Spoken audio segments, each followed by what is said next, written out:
Yo, what's happening people, and welcome back to the channel. Recently I posted a poll on my YouTube community page and it seems like 87% of you guys want to see me switch doors and start using flstudio. So from this point onwards I'm going to be doing exactly that. In this video I'm going to be showing you how you can make emotional piano beats from scratch, so let's just jump straight into it.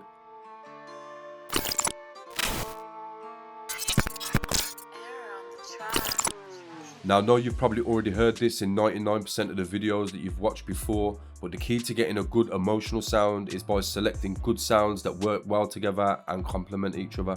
I find the easy way to nail this is to use realistic sounds like strings, guitars and pianos. So in this beat I started off with a piano and the sound that I chose is the LA Custom Grand Piano from Keyscape. My BPM is set to 140 and I started this melody in the key of D minor. So I started out by laying down this D minor 7th chord. If you're going for an emotional feel, then you definitely want to be using extended chords like 7ths and 9ths. The next chord I put down was this C major chord, and then I've just taken the root note and copied it up by one whole octave. Then the last chord in this progression is an A sharp major chord, and I did the same thing with my root note and copied it up by a whole octave. However, I thought this sounded better one semitone down at A. Then I just took this F inside the last chord and chopped it in half to add a bit of rhythm to the progression, and here's how that pattern sounds.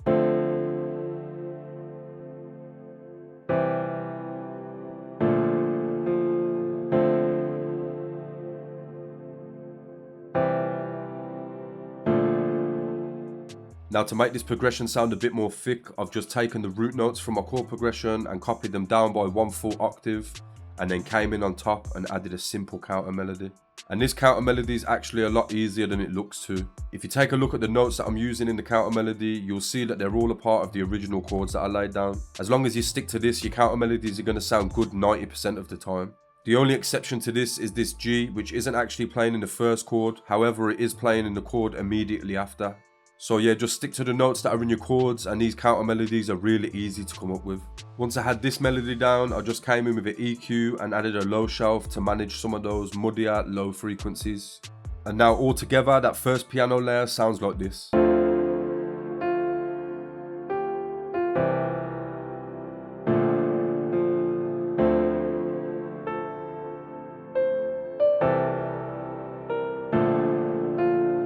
Next I wanted to add another layer of piano to work together with that first one, so I've chose the exact same patch and just made a different pattern. Now when I first put this layer down, these clips were all part of the same pattern, so I did have the ghost notes to help me out. But I'm pretty much doing the same thing here and just using notes that are already contained within the chords and then just adding some passing notes in between. So on its own, this piano layer sounds like this.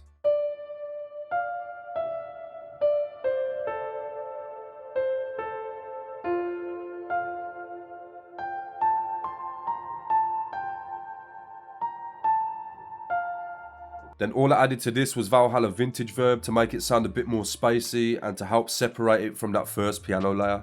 Then I'm also just using a channel EQ to roll off some of those low frequencies. Once I've got my two piano layers stacked up, this is how they sound together.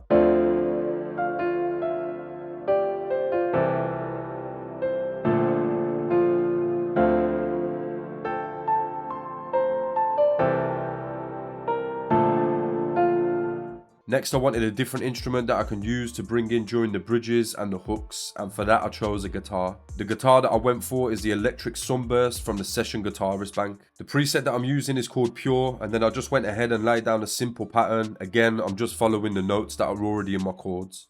And this pattern's going up and down in pitch a lot, adding a nice bit of variation to the melody that I already have. Once I had this pattern down, I'm doing some EQing in the channel rack, then I added my favourite effects plugin for guitars, which is Guitar Rig. And yeah, you guessed it, I'm using my favourite preset also, which is the Vocal Space preset. Now this plugin didn't go as high in pitch as I wanted it to, so next I just bounced it to audio and pitched it up by a full octave. And now that I've added my guitar on top of my piano, the full melody sounds like this.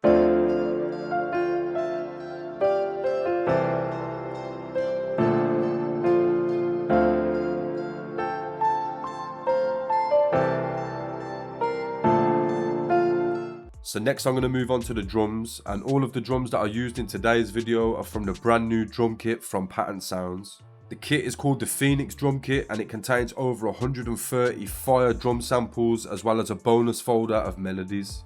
All of the melodies also come with the MIDI and stems, so if you want to check that out, I'll leave a link to the main drum kit as well as the light drum kit in the video's description. So starting off, I went with a hi-hat and put down this 8th note pattern. When you're programming drums, I think it's important to experiment with the velocity to help them sound more humanized and less flat. So I'll just delete this pattern and show you my easy way of doing that. First, you want to come in and lay down a note on every half bar. Then you can just duplicate this across to fill the gaps. Making sure you've got the copied notes highlighted, you can then adjust the velocity of them. Then you want to press Ctrl and A again to select them all and repeat that process. However, this time you want to press Alt and X to bring up the level scaling window, and then you can mess with this offset feature. After doing this, you can even press Alt and R to randomize this a little bit more. So once I had my 8th note pattern down, I came in and added some of these extra hits as well as some hi-hat rolls. So first I came in and added some of these extra hits at the end of certain bars, and I pretty much just placed these where I thought they would sound good. Then at the end of the 2nd, 8th and 16th bar, I added some hi-hat rolls and just ramped the velocity up or down.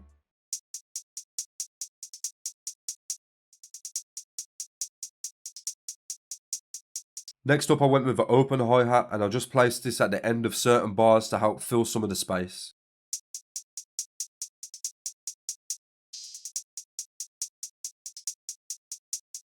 I chose a nice punchy snare sample to make sure that it cuts through and hits hard, and this is just playing a very simple pattern hitting on the 3rd beat of every bar.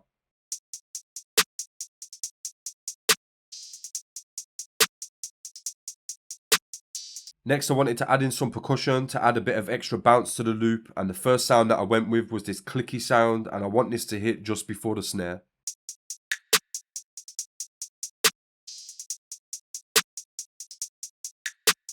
Next I went with a rim, and this is just doing the basic trap rim pattern after the snare hits.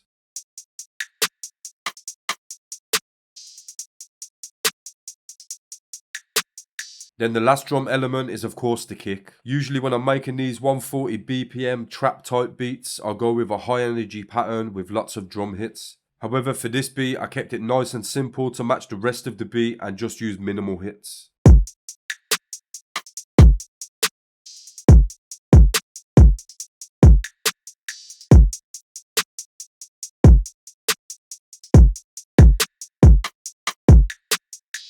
So all that's left to go over now is the 808, and again this pattern's just following the root notes of the chord progression, and I've chopped some of the notes just to add a bit of extra rhythm to it. Next I added some passing notes to go from note to note, and I also added some slides, but because my 808's quite short they don't really stand out too much.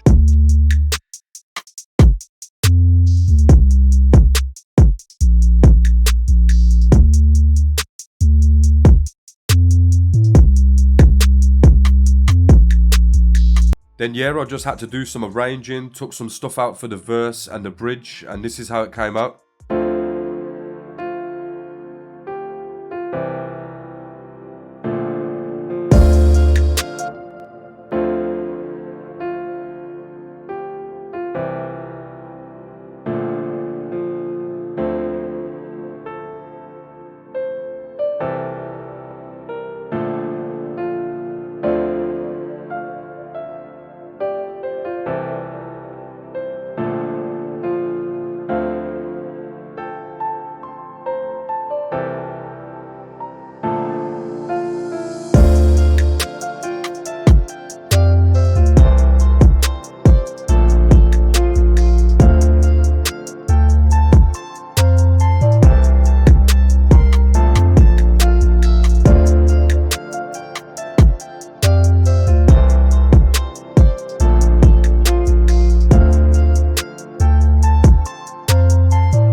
So that is going to bring us to the end of today's video. Let me know how you think the beat turned out in the comments, and remember, if you want to go check out the Phoenix kit, you can do so by using the links in the video description.